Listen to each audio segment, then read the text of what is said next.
14th of December. Today is about beer. And beer was very, very important for Christmas. Even in Norse mythology, it was important, and they said that they would drink Jul, which was to celebrate the winter equinox with the drinking of beer. And we kept that term when we became Christian, so the Norwegian term for Christmas is still Jul, although we don't drink it, or maybe we do. It was mandatory for all farms in Norway to brew beer all year round, but the beer you drank for everyday consumption was very light and weak in alcohol, while the beer you brewed for Christmas was very strong, and it was very dark and sort of malty. And malt was the important ingredient. Beer was brewed with barley and sometimes oats, but oats was not that good, and if you brewed your beer with oats, you would get a bad reputation. So it was barley and the malt from barley, hops and water. That was the ingredients, and every farm had its own brewer's yeast. It was sort of they had their own, and made the taste of that farm, you could say. So it was important to keep that and to preserve it, because you use that again and again and again. And you started brewing the beer 14 to 8 days before Christmas. It was important to time this very good, so you had the beer done before Christmas, but you had a lot of things to think about when it came to brewing, because if you started brewing when it was a northern wind, for example, it wouldn't be enough, and it would be bad and maybe not strong enough or dark enough.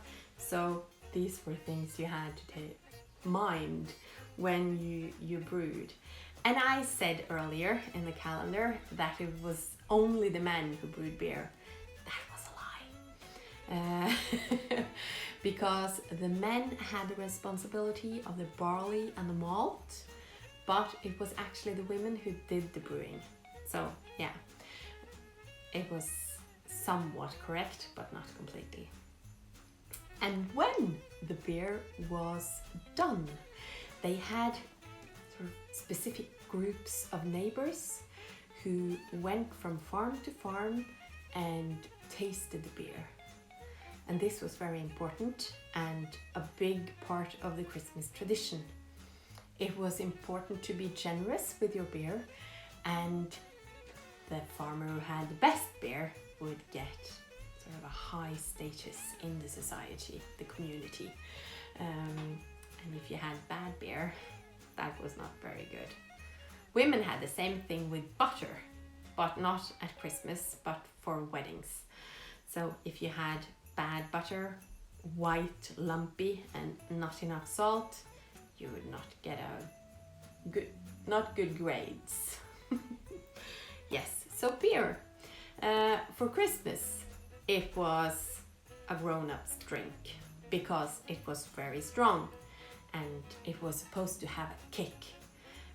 And sometimes they could take signs when they were brewing, and if it made a lot of noise when it was brewing, like cracks, and you could hear it just popping, then a lot of people would fight while they drank the beer.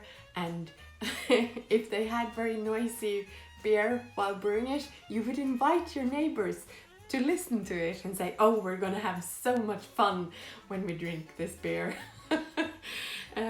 So beer was a very, very important tradition during the wintertime in Norway. Beer is still very important at Christmas in Norway, but now we buy it instead. And here you can see a little selection of different types of Christmas beer that you can buy in the stores.